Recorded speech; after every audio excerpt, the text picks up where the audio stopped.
No niin, luen siis tosiaankin Keijo Korhosen yhden meidän lähihistoriamme harvoista rehellisistä poliitikoista.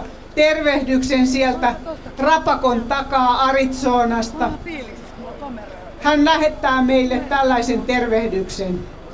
Hyvät itsenäisen Suomen miehet ja naiset, tämä joulukuun 6. on surun ja häpeän päivä suomalaiselle, jolle itsenäisyys on kallis. Mutta me emme anna periksi. Tehdään surun päivästä rohkeuden ja tulevaisuuden päivä.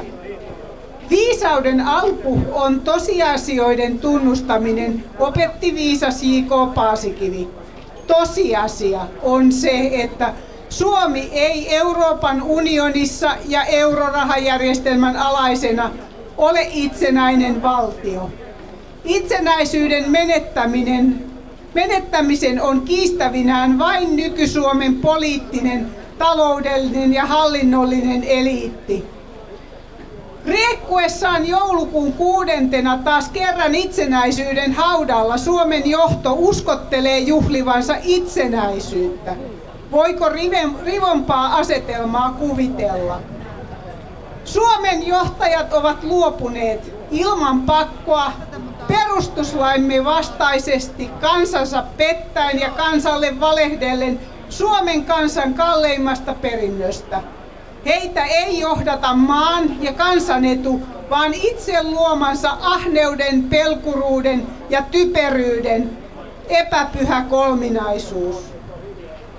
Itsenäisyyspäivä on meille Suomen itsenäisyyden muistojuhla, surunjuhla. EU-Suomen nykyjohto ansaitsee pelkkää halveksuntaa katalista teoistaan.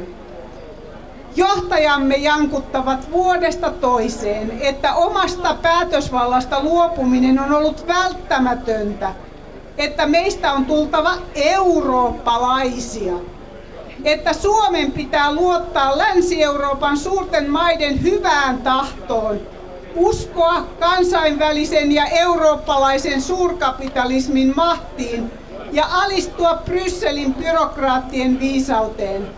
Meillä on jo riittävästi kokemusta näistä hyödykkeistä. EU-jäsenyydestä huolimatta on Suomen kansantulo suomalaisen työn ja kärsivällisyyden tuloksena kaksinkertaistunut ja vienti kolminkertaistunut.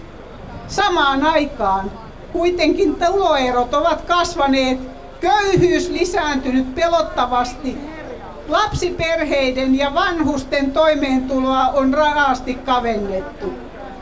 Pohjois-, Itä- ja Sisä-Suomi ja koko Syrjä-Suomen maaseutu on köyhdytetty. Maatalousyrittäjistä on tehty EU-byrokraattien nöyriä torppareita ja palkkalaisia.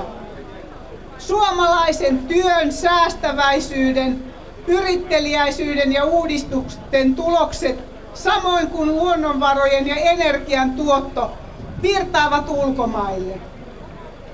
Suomen kansaa hyödyttämättä. Kansainvälinen kapitalismi jättää Suomeen vain saasteet. Rikkaat ovat Suomessa rikastuneet, köyhät köyhtyneet. Kymmeniä vuosia rakennettua pohjoismaista hyvinvointi-Suomea teurastetaan parhaillaan eurooppalaisuuden nimissä. Maastamme on tehty jo hankkeilla olevan Euroopan Yhdysvaltojen pohjoisbalttilainen maakunta. Me olemme uusmoderni siirtomaa, jota Euroopan isot keskukset riistävät ja käyttävät hyväkseen ja jonka asukkaiden omat tarpeet poljetaan jalkoihin valehdellun ja kuvitellun Euroopan edun takia. Kaiken lisäksi Suomi halutaan vetää mukaan meille kuulumattomiin kiistoihin ja aseellisiin selkkauksiin kaukana rajoiltamme. Suomen turvallisuuden perusedellytykset ovat nykyisin paremmat kuin koskaan viimeisen 400 vuoden aikana, kunhan vain hoitaisimme säällisesti suhteemme itäiseen naapuriin. maanpuolustuksesta ja omasta päätäntävallasta hiukkaakaan tinkimättä, mutta suurvallan legitiimit turvallisuusedut huomioon ottaen. Poliittinen johtomme päinvastoin hilaa meitä salakavalasti totuuden kansaltaan salaten mukaan sotilasliittoutumaan. Ei meillä Suomessa ole mitään NATOa vastaan, niin kauan kuin se pysyy kaukana Suomen rannoilta. Nyt on kuitenkin kysymys Suomen turvallisuudesta. Mitä hyötyä Suomella olisi jäsenyydestä sotilasliitossa, joka ennen pitkää tulee päätymään samaan kuin kiistakumppaninsa Varsovan liitto, sinne mihin sotilaalliset liitot kuuluvat, historian roskakoriin. Suomella ei ole NATOlta mitään saatavissa.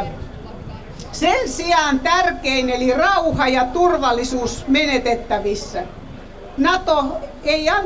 NATO antaisi meille kuvitteellista turvaa olematonta vaaraa vastaan ja sotkisi meidät suurvaltaristiriitoihin, jotka eivät meille kuulu. Viime vuoden syyskuussa salavihkaa ja laittomasti solmittu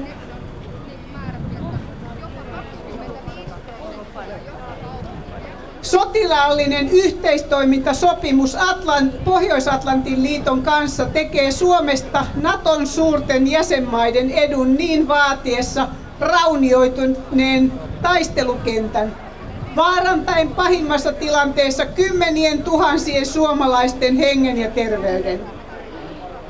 Presidentti Urho Kekkosta lainaten, meillä suomalaisilla on riittävästi kokemusta katteettomista lupauksista ja mäet täynnä ristejä.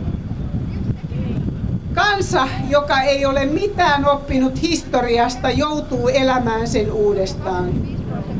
EU ja eurojäsenyys ovat olleet pahin Suomen kansaa kohdannut onnettomuus sitten toisen maailmansodan. Yhdessä sotilasliittoon sitoutuneen turvallisuuspolitiikan kanssa ne vaarantavat ei vain Suomen itsenäisyyden, vaan kansamme koko olemassaolon. Suomen nykyjohto on ajanut meidät syvään kuiluun. Poliittinen eliittimme on moneen kertaan punnittu ja aina köykäiseksi havaittu. Elämme kääpiöiden aikaa.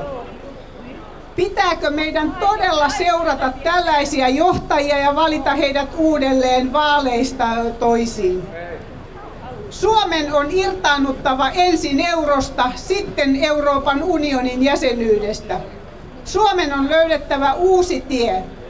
Kahden rohkean eurooppalaisen kansakunnan, Norjan ja Sveitsin tie, on myös Suomen tie.